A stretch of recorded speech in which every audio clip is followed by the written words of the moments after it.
Okay, we'd be glad to respond to your questions. How do you spell your name? How do you spell your name? Mosiman.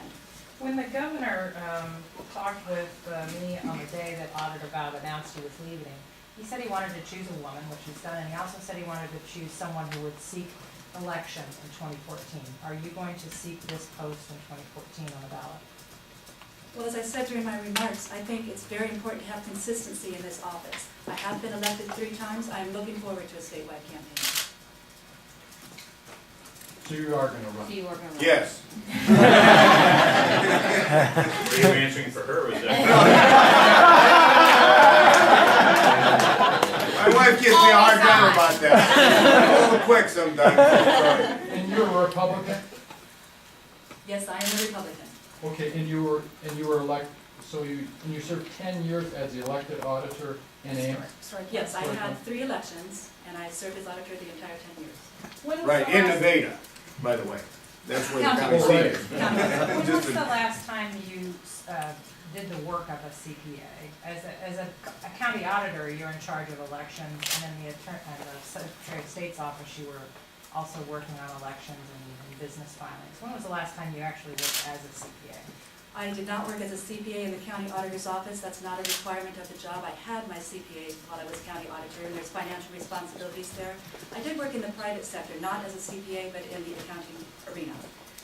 I would also say, I served 6 years on the American Institute of Certified Public Accountants Board as a public member, and you have CPAs that serve in public accounting, you have CPAs that serve in industry and business, and you have CPAs that serve in government. And we had people in all of those areas.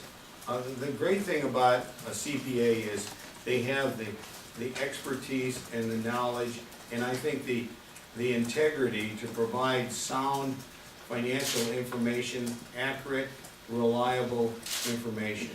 And Cindy Adams is here, who is the executive director of the Iowa Society. So we did contact her and others to consult with, because I think having a CPA with their independence and integrity is something that Iowans are, first of all, David Vought set a very high standard, and he did this very well. And the fact that he was chosen to be the new chair of the Government Accounting Standards Board, I think is a compliment to the work that he did. We obviously want to maintain that same kind of commitment. How will you maintain your independence? The governor has actually chosen you to be in this position. How comfortable will you be in giving him the bad news? That's a great question. One of my top priorities is to be an independent voice for the people of Iowa, and that means working with the governor's office and the General Assembly. I assume there will be differences of opinion, and they will just have to be addressed, because it doesn't go along the lines of politics when it comes to the financial matters of the state. I would say, I actually asked her that question in the interview, and I do think it's important that we have a state auditor that will be an independent voice for the people. And, you know, none of us like to get bad news, but I would much rather get it early, when we can still make some changes and prevent making a mistake.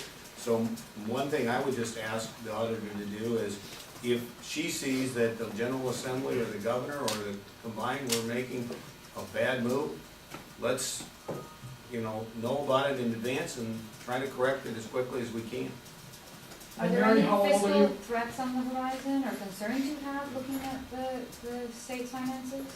There's significant concerns at the state level, and it stems from the federal level. That's one of the concerns anyway. The federal sequester, about 50% of our general fund expenses are covered by federal funds, and that means that as the federal sequester impacts us now, it's also going to impact us long term. And I'm 51.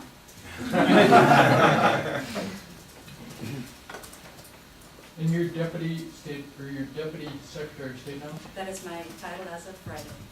So you start Yeah, today? she started today. We've already actually signed the papers, and she signed the oath, and she's going to be at the executive council meeting here at 10 o'clock, So she is in the position right now? Right, we just made that You took decision. the oath this morning? Yes. Yes. And what's the salary for the position? 103. Same as all the other elected officials, they all, I think, are. 103? Approximately, yeah. And your husband's name is Dan?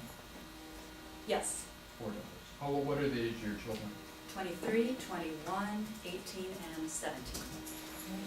And if I can add, Iowa State University grad, University of Northern Iowa, University of Iowa, high school.